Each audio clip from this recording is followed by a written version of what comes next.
नमस्कार। भारत माता की जय। उम्मीद करता हूँ कि आप सभी अपने परिवार सहित इस कोरोना काल में सकुशल होंगे। मैं Kishan Chand, all India ESI medical employees secretary general. इन विपरीत परिस्थितियों में भी आप राष्ट्र सेवा में लगे हैं। इसके लिए आपको आने वाली पीढ़ियाँ हमेशा याद रखेंगी। ये सही है कि कई बार या बार बार कहीं कहीं प्रशासन की ओर से हमारी समस्याओं या आवश्यकताओं की अनदेखी होती रहती है या होती है, किंतु इतने पर भी आप सब राष्ट्र सेवा में प्रथम पंक्ति में आकर कार्य कर रहे हैं। इसके लिए मैं फेडरेशन का सेक्रेटरी जनरल होने के नाते आपको आभार प्रकट करता हूँ। वैसे तो सभी एफिलिएट यूनियंस को फेडरेशन की गतिविधियों से विभिन्न माध्यमों से अवगत कराया जाता रहता है, किंतु अक्सर ये देखा गया है कि कुछ यूनियनें जो भी गतिविधियां फेडरेशन की होती हैं उनको कर्मचारियों तक नहीं पहुंचाती हैं, जिसके कारण हमारे कर्मचारी या तो असंतुष्ट रहते हैं या उनके बीच कन्फ्यूजन बना रहता है। यदि सभी यूनियनें फेडरेशन की गतिविधियों को एक बैठक के माध्यम से कर्मचारियों तक पहुंचाएं, तो मुझे लगता है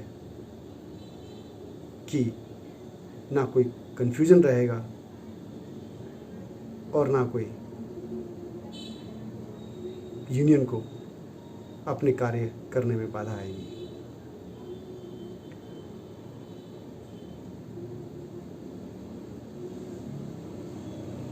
यूनियनों को अपने कार्य क्षेत्र में रहते हुए जो मेरा अनुभव है मैं आपके समक्ष शेयर कर रहा हूँ उसको, कि यदि हम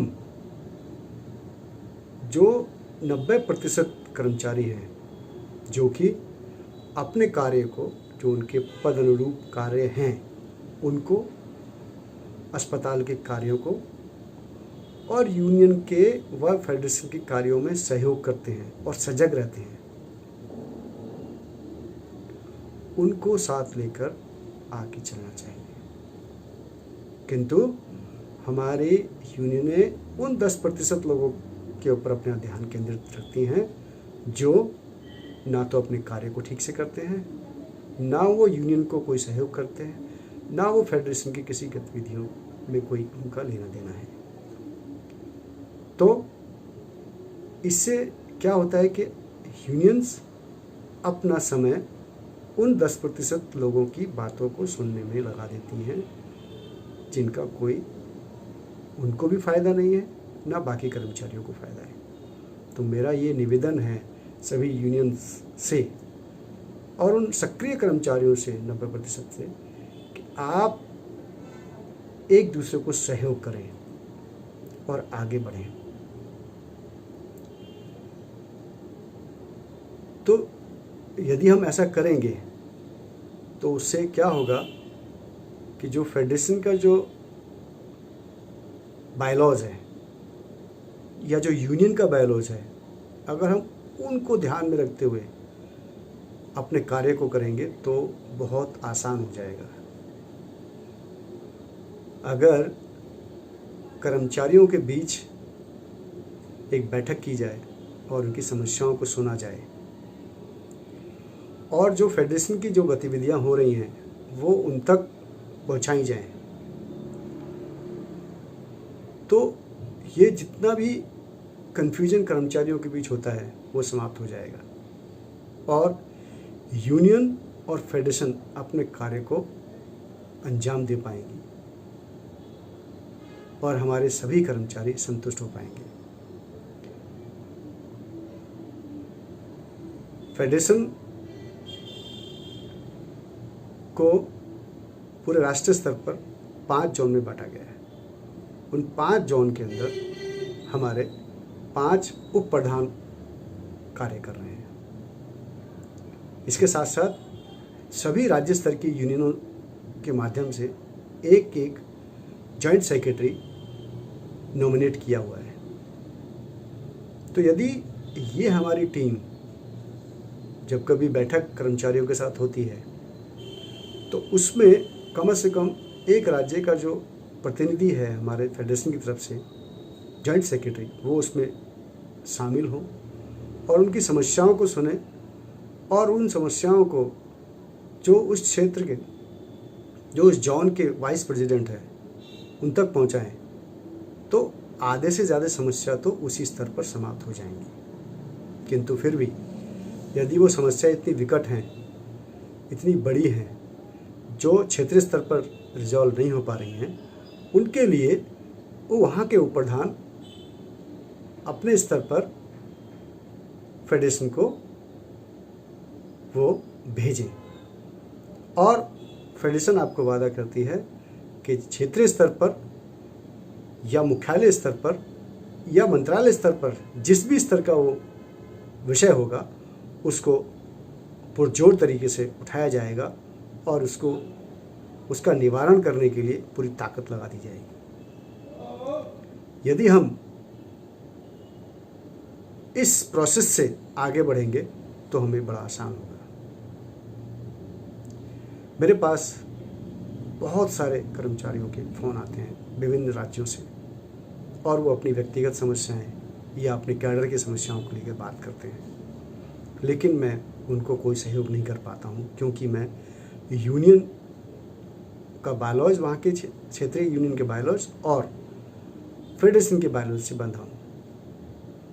जो उसके नियम कायदे कानून बोलते हैं मैं उसके अकॉर्डिंग कार्य करने में मजबूर हूँ।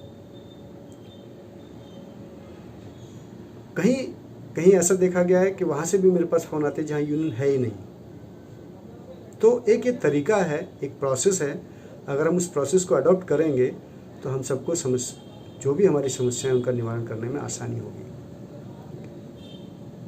वैसे तो फंड फेडरेशन के लिए एक बहुत बड़ा मुद्दा नहीं है, किंतु यदि कोई कर्मचारी अपने यूनियन को फंड नहीं दे रहा है तो वो यूनियन का उसमें कोई नुकसान नहीं है, वो उस कर्मचारी का नुकसान है जो यूनियन को फंड नहीं दे रहा है, क्योंकि वो उस यूनियन का मेंबर नहीं है और वो उस यूनियन में आकर या उसकी बैठक में आकर अपनी बात को रखने का अधिकारी नहीं रहेगा अगर वो उस यूनियन का चंदा नहीं दे रहा है, उसका मेंबर नहीं है। तो इसलिए ये बड़ा मुद्दा यूनियंस के लिए नहीं है, ये बड़ा मुद्दा फेडरेशन के लिए नहीं है, ये बड़ा मुद्दा है उन कर्मचारियों के लिए जो यूनियन का चंदा नहीं दे रहे हैं, क्योंकि वो अपनी बात को रख नहीं पाएंगे, वो अपनी समस्याओं का निवारण करा नहीं पाएंगे। इसलिए ज़रूरी है, मैं आप सबसे निवेदन कर रहा हूँ कि उसका आप एक पार्ट रहिए, आप उसका हिस्सा रहिए, ताकि अपने अधिकार का आप उपयोग कर सकें। सेम बात यूनियंस के साथ भी है। अगर कोई यूनियन फेडरेशन को चंदा नहीं देती है, वहाँ के एम्प्लॉयज़ दे रहे हैं लेकिन वो फेडरेशन को चंदा नहीं दे रही है, तो क्या हुआ? जैसा उस एम्प्लॉय के साथ हुआ वैसे ही यूनियन के साथ भी हुआ कि वो उसका पार्ट नहीं है, वो फेडरेशन का पार्ट नहीं रहेगा, और वो पार्ट नहीं रहेगा तो अपनी बात नहीं रख पाएगा फेडरेशन के समक्ष। तो उसको उसका पार्ट होना पड़ेगा, तभी अपनी बात को रख पाएगा, वो अधिकारी होगा वहाँ पे अपनी बात को रखने का, अन्यथा नहीं। तो फेडरेशन के लिए फंड बहुत बड़ा मुद्दा नहीं है, ये यूनियंस के लिए बड़ा मुद्दा है, ये उन कर्मचारियों के लिए बड़ा मुद्दा है जिनकी समस्याएं हैं।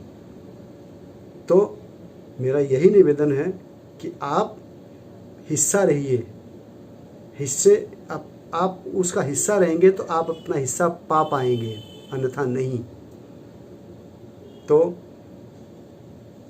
मैं इस वीडियो के माध्यम से अभी आपके समक्ष इतना ही रखना चाहता था, किंतु हो सकता है कि आप में से कुछ लोग कहेंगे कि किसी हमारे कैडर को लेके बात नहीं की, नॉर्म्स को लेके बात नहीं की, और भी बहुत सारे मुद्दे उनको लेके बात नहीं की। सब बातें होंगी जब हम बैठेंगे, हम यूनियन स्तर पे बैठेंगे, हम फेडरेशन के स्तर पे बैठेंगे, हम लोग अपनी बात को लिखित में फेडरेशन तक पहुंचाएंगे।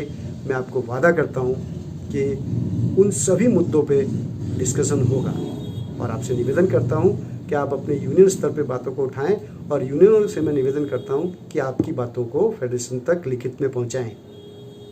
तो इन समस्याओं का निवारण बिल्कुल होगा, ये मैं आपको वादा करता हूं। इन्हीं शब्दों के साथ एक बार फिर से मैं आपसे निवेदन करता हूं कि इस वीडियो को जितना ज़्यादा से ज़्यादा हो सके कर्मचारियों तक पहुंचाएं, और सब लोग मिलकर सहयोग करें और आगे बढ़ें। धन्यवाद। जय हिंद।